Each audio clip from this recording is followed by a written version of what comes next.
Well, hello again.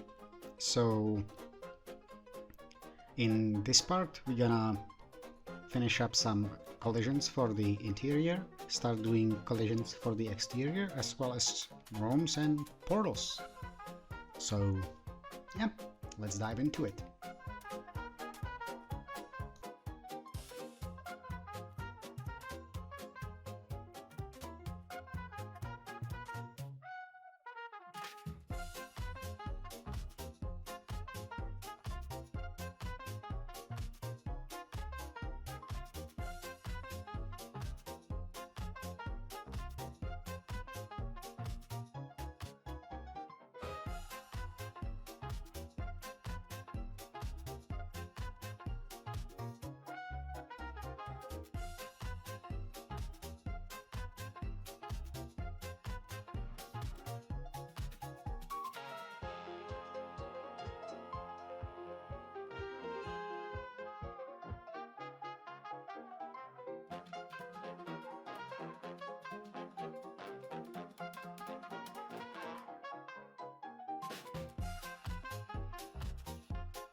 Alrighty, so here I'm gonna go a little bit slower because that's for the collision.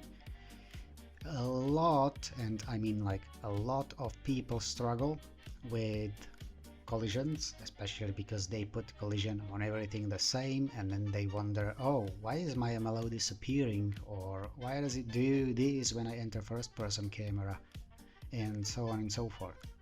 So here you will see me selecting the floor just of the first room, the main room, which is the workshop. So I carefully select all the floor faces where a character can step on, not walls, just the floor. Okay? So you see here I'm checking all these corners if everything is actually selected correctly. And now I'm going to look for collision that's gonna be on walls, because the collision that you add first is always the collision that's applied to the whole model, as you saw just now. And since I have the floor selected, I also add concrete and assign these faces to that concrete. Now create another concrete. So the first concrete is room ID 1. Because when we get to the rooms, I'll explain it a bit further. But your first room is your room 1, which means room ID 1. Now this is second room, room ID 2. Now I know I don't have rooms prepared yet, but this is how I see the rooms going one by one, and that's how I'm going to make the rooms in my Y type. So I'm doing it all at the same time, just to speed up the process, the better workflow. Here I'm gonna add marble because there is no collision for tiles, so you can see here I continue from my room number 1 into the next room. I'm not selecting the changing room or the bathroom, I'm selecting the corridor in between those rooms, which will be room number 3. Okay? Because preferably you go from room 1 to room 2, or from room 1 to room 3. You don't go from room 1 to room 5 and then suddenly to room 7, whatever. It's better if it goes like in some organized manner. It's not crucial for the video game itself, it is mainly for you, so when you create your stuff, especially portals and room IDs for your collision materials, it's just so you have your plan in the head at all times, so you know what you're doing. If you don't know what you're doing, what can happen is, again, you put a portal from room 1 to room 2, but that portal actually goes to room 3, you did not realize it, and then you walk into the portal and pa-boom, shit disappears.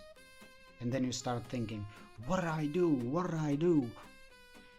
Even though it was a simple mistake as this, you stopped paying attention, you made a mistake, now you have to roll back and correct the mistake. And 90% of the time, this is the point where many people make mistakes if their stuff is disappearing. Like your whole interior disappears, not just props. That's yet another issue that we're gonna cover much further in the walkthrough. So yeah, here collisions, room IDs, nice in sequence, organized, and then we hop onto the rooms themselves.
Okay, so let's make our white type. So now here you can see how I name my white type, just my tag and then the name of the project, and then underscore int because it's for interior. So classic MLO, auto create as MLO for the collision, and yeah, create limbo room. Now the limbo room automatically has bounds set to around your thing, so you don't have to worry about that.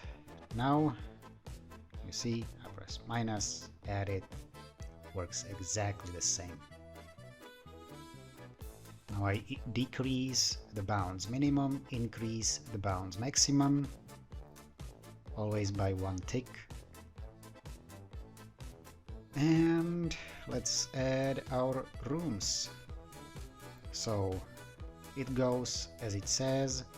So the first room, it says room 2, but it's actually your first room, which has room ID 1. Okay. Main garage, you see the room ID in my collision, it's 1, and the first room is also 1. That's automatic. You don't have to, do anything special about it. Now I need to select the floor and the ceiling because the garage is massive. So basically the main garage is going to be the same size as limbo. Now room ID 2 is this one. So set bounds from selection. Now here you see, very important to note, where the doors go, my garage has collision below, inside of the door frame as well, so that's where the garage ends. Okay, and the actual storage room or whatever that is, I think storage, then it starts right behind the door. It is very important to note, if you mix that up, what can happen is also, again, you walk in there, you step with your character on that particular thing that's set up incorrectly, and pong, things poof. So here again you see room ID 3 for this one. I have it nice in order. I memorized it because I did it. It's not that complicated. It is just assigning things to the correct thing in your preferred order that you easily remember. Now you see this again 4, so select the whole thing, select the ceiling, select the room, and then you hit and set bounds from selection.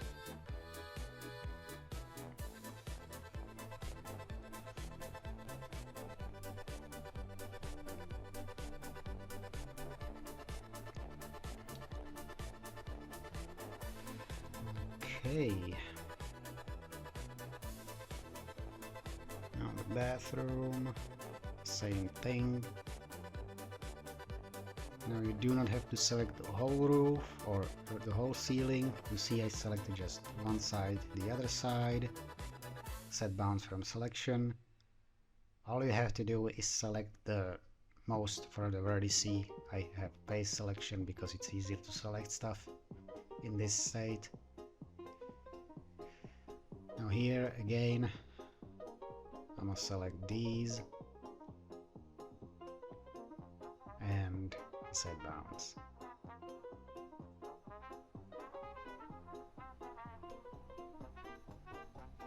And that's it.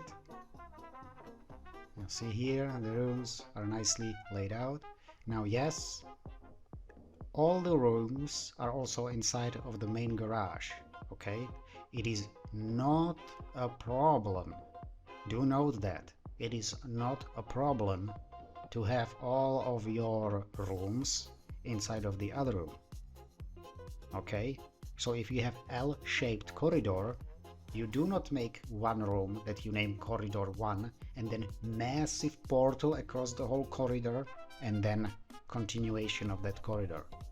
You make a box that's just corridor, and then it does not matter if the corridor clips into a different room, if the room bounds clip into a different room, because it's not gonna be reading your room ID on the floor. Okay? So that is very important to note. That's where a lot of people also make mistakes, where they start putting things where they don't belong or making it way too complicated. Now here, again, you see me doing portals. I have portals set from main garage to limbo, so my camera is in limbo looking into the garage through the window that I'm trying to make, and then I hit create from vertices, and this way I'm 100% sure the portal has correct orientation. If the arrow would be pointing from limbo into the room, then you would have issues with rendering. So you'd look through the window and stuff on the other side would be despawned. You do not want that to happen. Now also here again another thing, since this is a workshop, if you have a colleague in this room where I have the face selected right now, in the storage, if you have a colleague there, then you do not really want to disturb your customers on the other side, so that's why it's a separate room, because you don't want people to hear each other talking from one room to the other. Same for the changing room in this corridor. That's where your customers are not gonna walk as often. They maybe go on a toilet for roleplay purposes, but that's about it. If you have a conversation there with a colleague or with a friend or something, you do not want the conversation to disturb others. Now, same applies for the office upstairs. For example, you would be the boss, you're upstairs, you have conversation with your workers, you don't want customers to hear what you're talking about. So that's again another thing why you would want your room such tightly packed. Now often, like for example, if you're making a house, like a small family house, all that can be on a single room. You don't need to divide it into multiple rooms to make it overly complicated. It can be a single room. Alright? So that's worth to note that if it's not needed, do not make it more complicated. So if you can get away with a single room, like for example for a small family house, make it single room, because your bathroom is gonna be tiny, then living room, kitchen, and you're gonna make it overly complex, and the more complex your thing is, the more problems are gonna arise on the surface. So it is again for you, mainly for you, so your work in the end is easier. Okay, so all portals are almost done.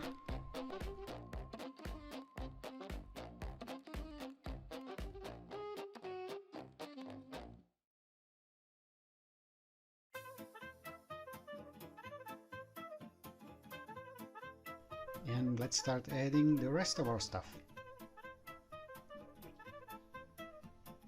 So here, that's a shell.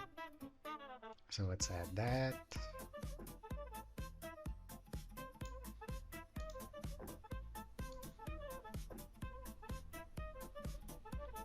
And here you see it goes into room limbo, static entity, cast static and dynamic shadows.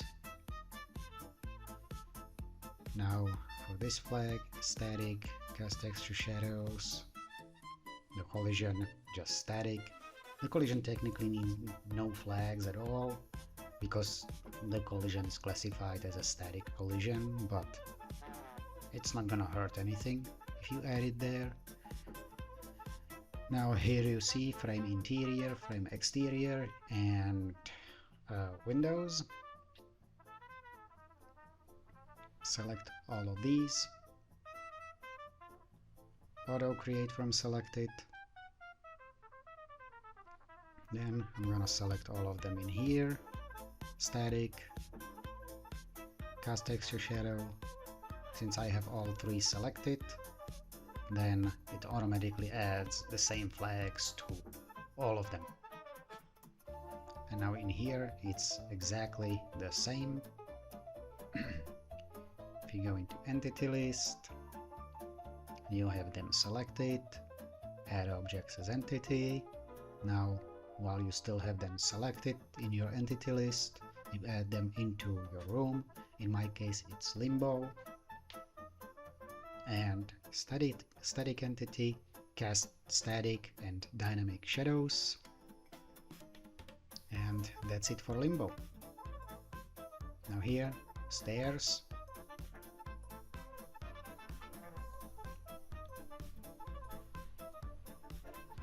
So yeah, same process.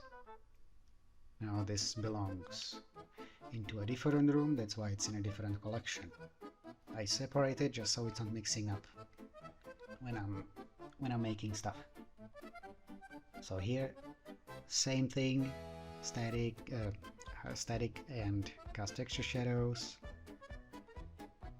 entities, deselect these, have these selected, add objects as entity, they are added. So static entity, cast static dynamic shadows, and then room, main, garage. Because they are not in limbo, you can technically add them into limbo, but it is better if you add them into the correct room.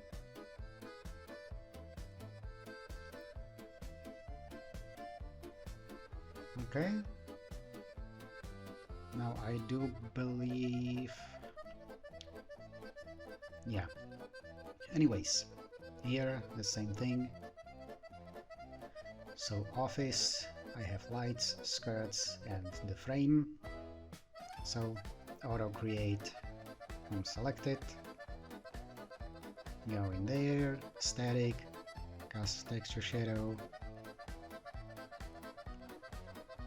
and add objects as entity. Now skirts and lights, go into room, office, and then the frame or window.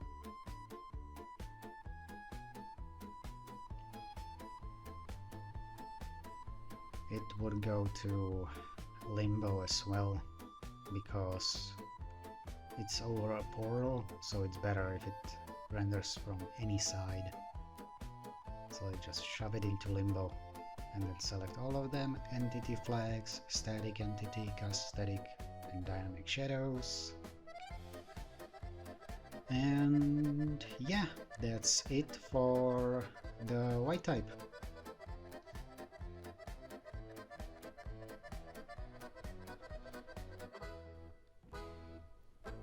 And yeah, now it is time to export all that stuff to see if it actually exports without any issues.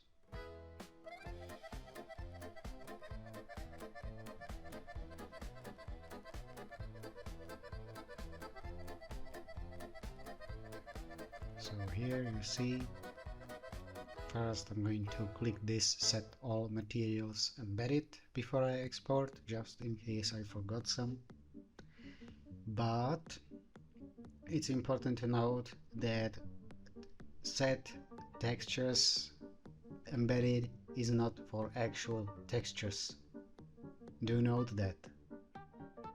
Textures are actually materials. I do not know why they left it in there. It does nothing. Set all materials embedded is what you're clicking. Materials, not textures, because your textures are materials. Okay, when that's exported,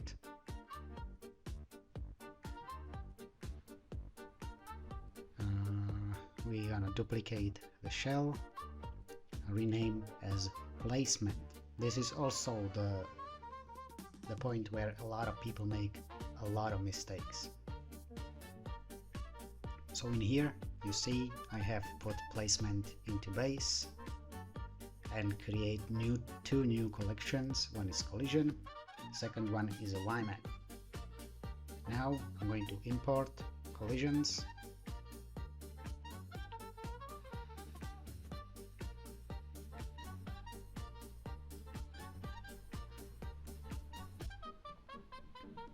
In my case, I have 3 YBN files, so I have to import all 3 of them.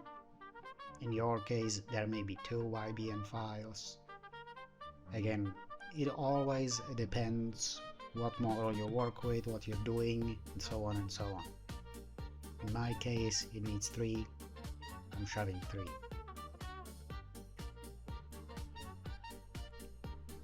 And then the placement. So we want to grab the placement, parent onto the building empty, then you clear the rotation. Okay? By clear, I mean select the thing and delete, or type 0. Then you clear parent and keep transformation for your placement. You clear parent and keep transformation for your placement. Okay, it is very important to do that. Clear parent and keep transformation for the placement. I know I said it like 3 times in a row. I'm repeating it because a lot of people completely ignore that fact. And then when you clear parent and keep transformation, you'll see that your rotation on z-axis is going to change to that 40 degrees, blah blah blah blah blah, or whatever degrees you have, and then you parent it back onto the building empty. And then you go ahead and import YMAP. You saw in the importer, I was talking about something else, but you saw in the importer that I had import instanced entities, yada yada yada. So make sure that the import settings, when you're importing stuff, are exactly the same as I have them. Otherwise, again, you're gonna have issues. So here you see I'm gonna have to fill in the holes for this collision and do the rest. Now I said it before, I must say it again. Bound poly mesh, you edit in edit mode. Bound poly box, you either move or delete, and if you need to add a new one, you create a new one. If you need to make a hole in there, but there is a bigger box covering it, like in my case there is this big purple box covering it, then you need to delete that box and make your new boxes.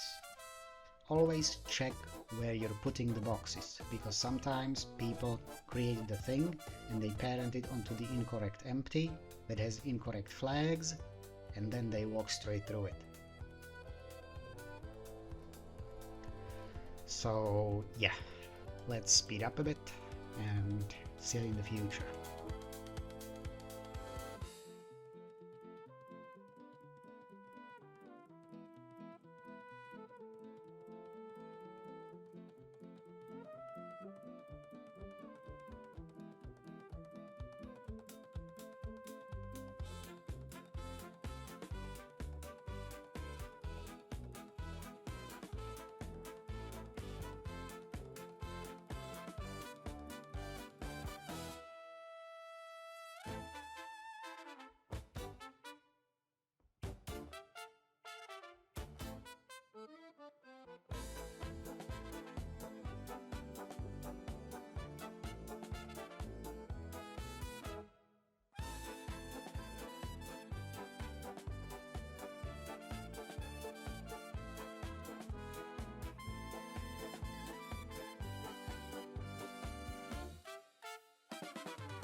Okay, so let's talk about collision flags really quick.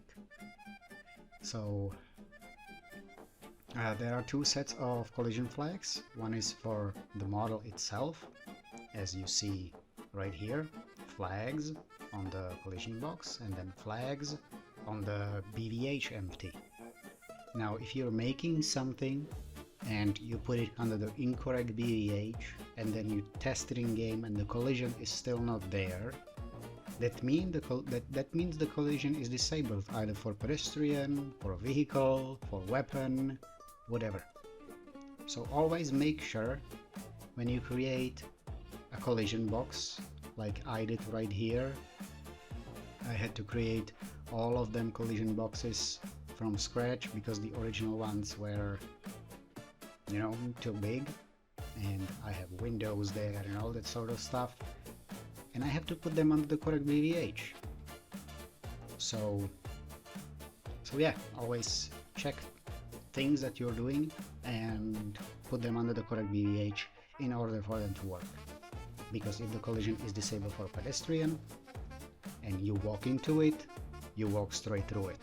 Same applies for a weapon, same applies for a vehicle and all the other stuff that's in there. So in here you see just test weapon, test camera, and this has much more. So always make sure you're putting it under the correct one.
Okay, so collisions are done. I'm just double checking everything to know that everything is correct before I start exporting. And yeah, we can dive onto export and all that other stuff. Let's clear parent and keep transformation for our placement because we're going to need that. This will give us the actual world coordinates where we need to spawn it.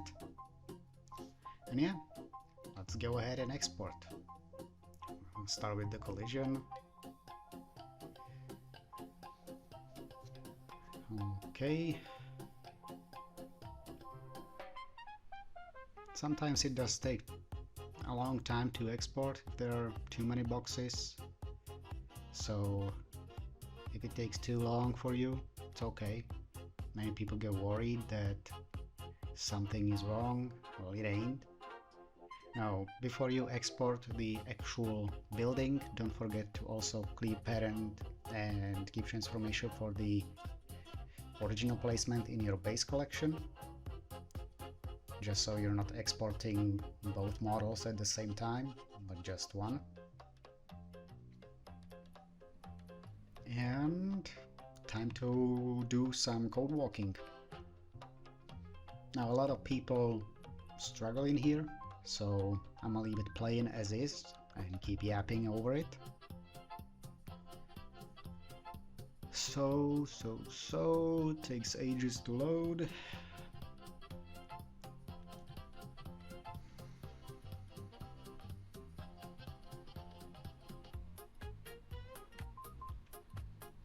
Okay.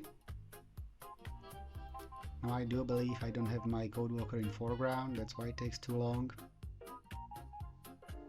Because when your CodeWalker is not the active window, it takes longer to load.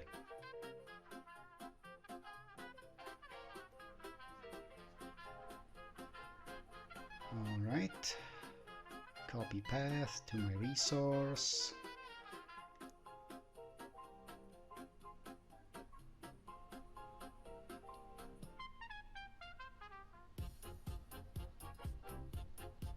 Actually not yet, I have to create the folder first.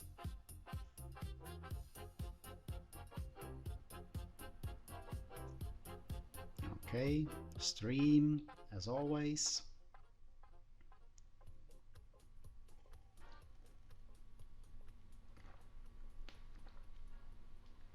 I'm gonna grab an FX manifest from here because I know this one works.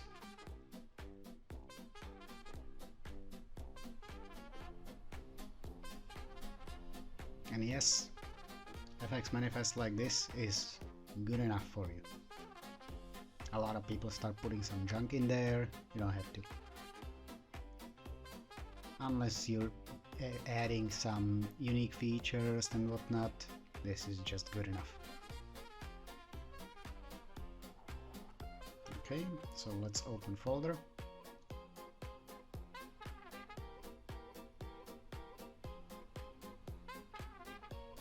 Into my resources, like this.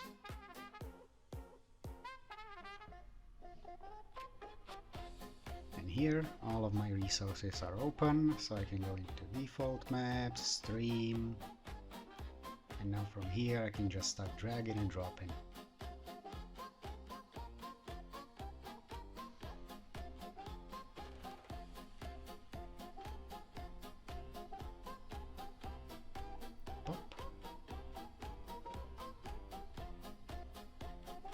Now if there's a pop-up window showing up, then it either refers to a texture being bad or some other issue that you accidentally created.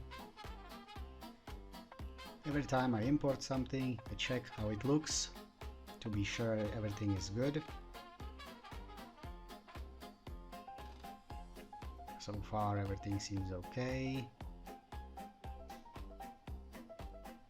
And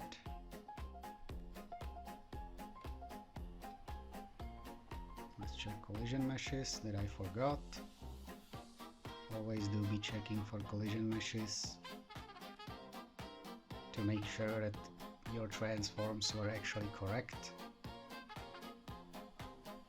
because if your transforms are not correct, if you didn't apply before conversion, then whatever you're gonna make is you're going to have the collisions misaligned. Now I do see a big issue here, but I didn't notice till I got in game. So yeah, and that's the shell. And there's the stairs. Also collision working perfectly. And that's the exterior window. Also collision perfect. There's the world collision. Everything is as it should.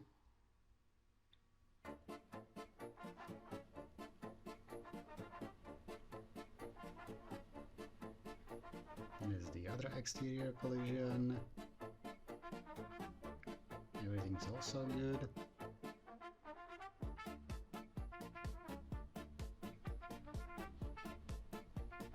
That's this model. Looks okay. And that's this model, and you see these pink thingies. That's because of the vertex color being bad in these areas. So you gotta fix that. So let's hop back into Blender. Let's hide everything except the problematic one.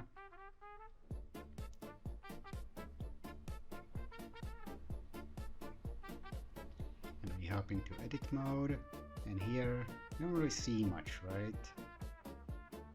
That's because you see it has these tint colors, and these tints are broken. I do have to swap into attribute view like this, and that way you'll be able to see what the issue actually is.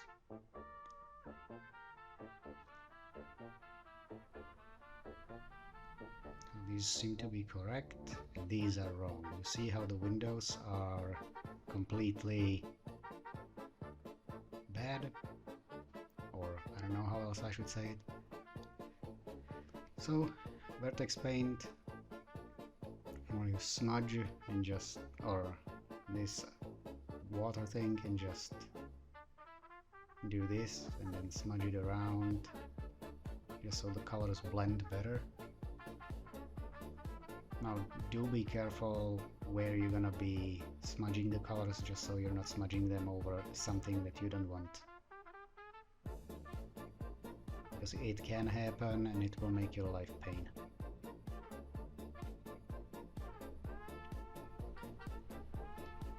So yeah, I'm gonna fix the model like this. And I'm gonna skip forward here a little bit, so we can continue in CodeWalker.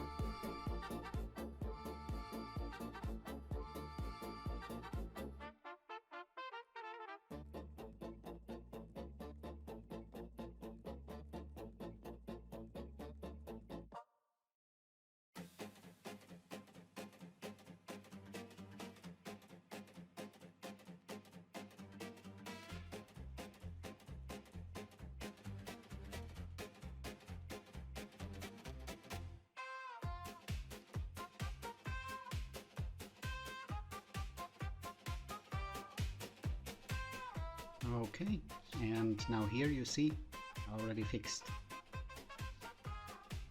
This is why I tell people, if you're a beginner, don't mess with GTA models too much, especially their own tint shader, because it adds another unnecessary thing that is gonna make your life miserable. So yeah, that's that. So let's hop in here, open files, and let's load it up.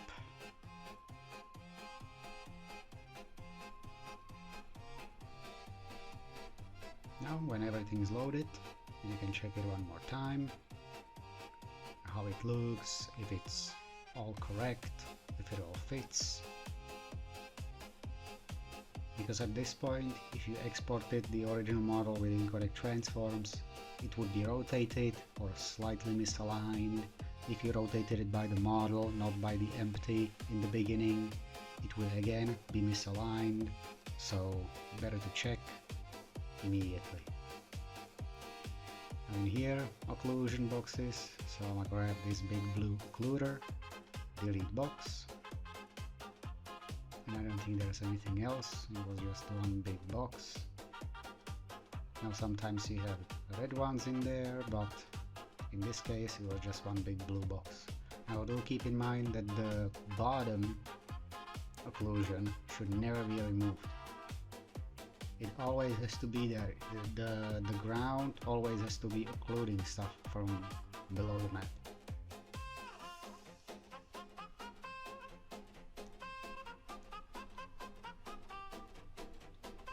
Okay, that's the collisions. Look good. Nothing's clipping too much inside. Everything works, except I didn't notice it here. I noticed it just when I got in game, but inside on the stairs there is a massive collision block that I forgot to remove. But yeah, that's a small detail. Let's save the occlusion YMAP into our stream folder and reload.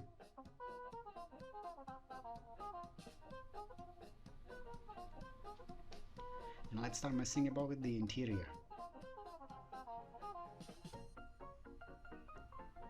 So YMAP, our placement that has clear parent and transformation. Here you can copy the location and rotation. I'm gonna grab the name of that thing and let's create the YMAP.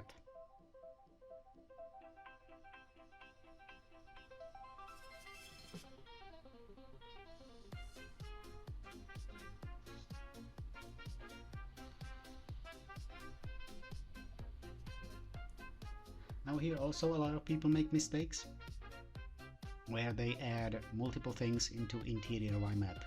You need to know that interior YMAP can only have interior in there, only single instance of an interior. If you're adding props, you're adding them into your Y type, not into the YMAP. Now here we grab the placement, smack position onto position, and rotation into rotation. Now let's check it. Everything is good. Great. So now if your rotation is inverted, you see mine is minus 40 something something. If it's inverted, if it still clips, then remove the minus or add the minus into the rotation. That's gonna help you straighten it up. We reload again, and yeah, that's our interior, occlusion, interior. You see that it says HD and interior. You cannot add anything else except the interior instance in here. Alright, so no shenanigans around, interior is interior, period. Now here I noticed my frame having inverted faces, so I'm gonna have to correct that. So I'll fix that, and when it's fixed, we can continue.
And all fixed. So let's replace and load back the project.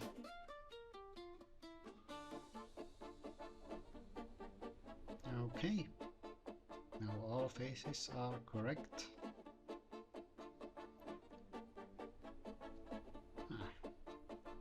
This looks kind of disgusting, but yeah, it's just test, so not that big of a deal. These look also good. No big issues in there. This also looks fine. It does clip in here a tiny bit. The decal clips in. That's fine. And now this part. So, in here, project window, grab it, and then I'm going to move it to the side.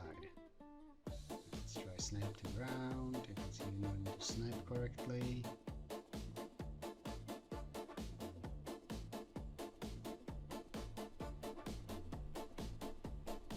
Nope, it's still floating in the air. Now it snapped. Yes. Okay.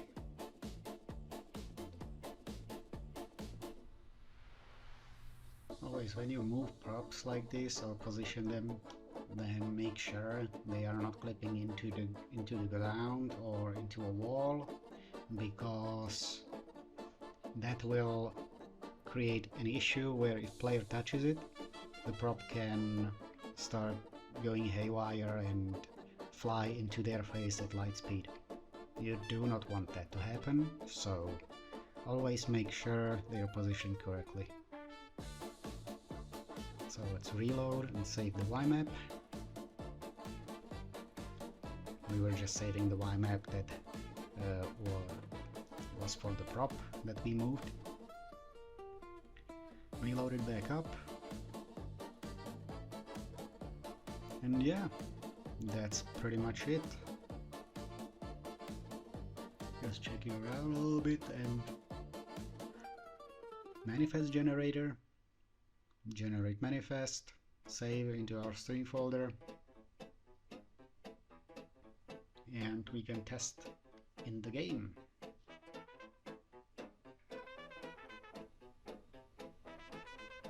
So yeah, I'm gonna speed it up here and we'll see in game.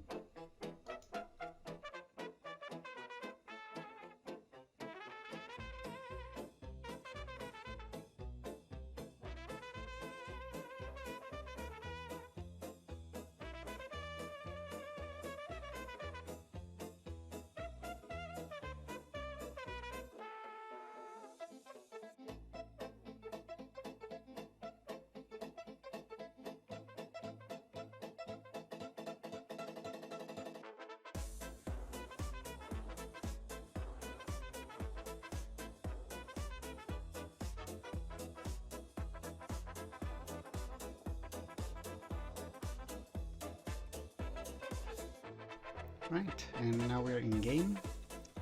I said it many times before, I'm gonna say it again. Never fly or teleport to the thing that you created. You can pay close attention to the bottom right corner where it says downloading assets, and that's exactly why you never just beeline it directly to your destination, because it is downloading the assets, storing them in cache, and you don't want anything to go wrong. See, now again, loading more stuff and more stuff. And you want to give the game time to, you know, like, realize what is going on, that the map has changed. So yeah, that's why. I can see the interior is quite reflective. I'm gonna have to dial up the reflections a little bit. And the time cycle also seems a little bit too intense, so I'm gonna change the time cycle to later. Now here you can see I'm walking on the stairs and there is the big ass block. So you have to fix that real quick. So when it's fixed, we'll be back.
Okay, so we're back in game. Now I know that this part is too long, but I kind of wanted to compress this whole thing into a single video just so it's more accessible.